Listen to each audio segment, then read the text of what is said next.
saya mahasiswa tingkat 3 di Stika PPNI Jawa Barat. Dalam video kali ini saya akan melakukan penyuluhan pendidikan kesehatan pada pasien gagal ginjal di ruang hemodialisa.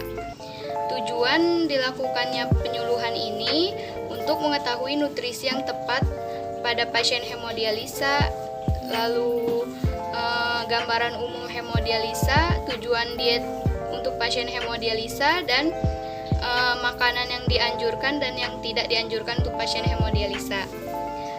Semoga video dari saya ini bermanfaat dan selamat menyaksikan. Assalamualaikum warahmatullahi wabarakatuh, Ibu. Selamat sore. Saya Perawat Mira Tamara dari Stika PPNI Jawa Barat. Hari ini saya yang berdinas sore di ruangan hemodialisa ini, ya Ibu. Dengan Ibu siapa? Ya, Ibu Rosia.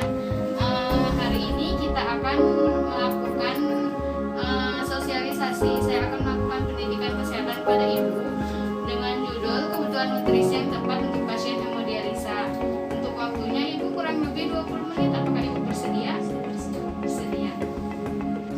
Ya Ibu, untuk langsung aja ya, saya akan menyampaikan secara umum mengenai hemodialisa. Nah, hemodialisa ini suatu proses pembersihan darah dengan menggunakan ginjal buatan, yaitu dialiser, dari zat-zat yang konsentrasinya berlebihan di dalam tubuh. Zat-zat tersebut dapat berupa zat yang terlarut dalam darah seperti toksin atau racun, ureum, dan kalium, atau zat larutnya seperti air atau serum darah. Kesuksesan hemodialisa ini tergantung pada kepatuhan pasien. Pada populasi hemodialisa, prevalensi ketidakpatuhan cairan itu 60%, tidak kepatuhan diet 57%, dan waktu dialisis terlambat 9%. Nah, jadi kesimpulan dari hemodialisis ini merupakan terapi pengganti fungsi ginjal untuk proses pembersihan darah dari zat-zat sisa metabolisme, racun, dan timbunan elektrolit lainnya di dalam tubuh. Sehingga Ibu melaksanakan hemodialisa bisa seminggu itu 2 kali ya Ibu. Nah, untuk materi yang kedua ini ada pengaturan nutrisi yang tepat pada pasien hemodialisa. Yang pertama itu ada tujuan diet untuk pasien hemodialisa, mencukupi kebutuhan zat gizi sesuai kebutuhan perorangan, lalu menjaga keseimbangan cairan dan elektrolit.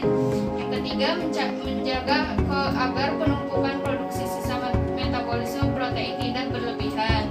Lalu untuk makanan, nah ibu bisa baca di sini ya. Untuk makanan yang dianjurkan itu ada bahan makanan sumber karbohidrat seperti nasi, roti, mie, lontong, makanan yang dibuat dari tepung-tepungan. Lalu ada bahan makanan sumber protein seperti telur, ayam, daging, ikan, susu, dan lain-lainnya. Lalu ada sayuran seperti terong, terus buncis, kacang panjang, kol, wortel, jagung. Nah, kalau buah-buahan ini ada nanas, lalu anggur, terus pisang, stroberi, dan jeruk. Nah, kalau untuk makanan yang tidak dianjurkan untuk pasien hemodialisa atau yang dibatasi seperti makanan tinggi kalium bila hipertensi, kalau ibu mengalami hipertensi. Lalu yang kedua, hindari atau batasi makanan tinggi natrium jika pasien hipertensi, udem, dan asites. Lalu bahan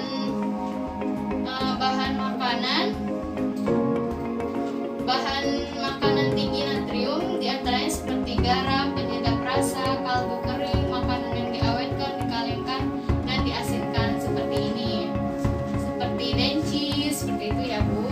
Lalu yang ketiga itu ada minuman dan buah sayur yang berlebihan.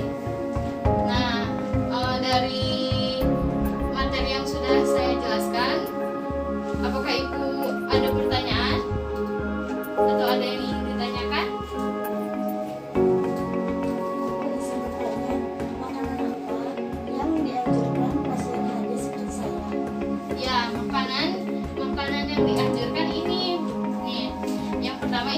bahan makanan sumber karbohidrat, lalu bahan makanan sumber protein, sayur-sayuran dan buah-buahan. Apakah ada lagi yang ingin ditanyakan? Terus untuk makanan yang tidak dianjurkan atau dibatasi?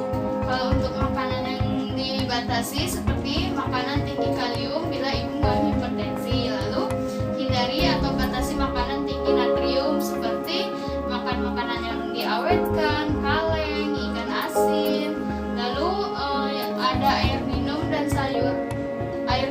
buah sayuran yang berlebihan. Apakah ada yang ingin ditanyakan lagi ibu? Sudah cukup? Ya.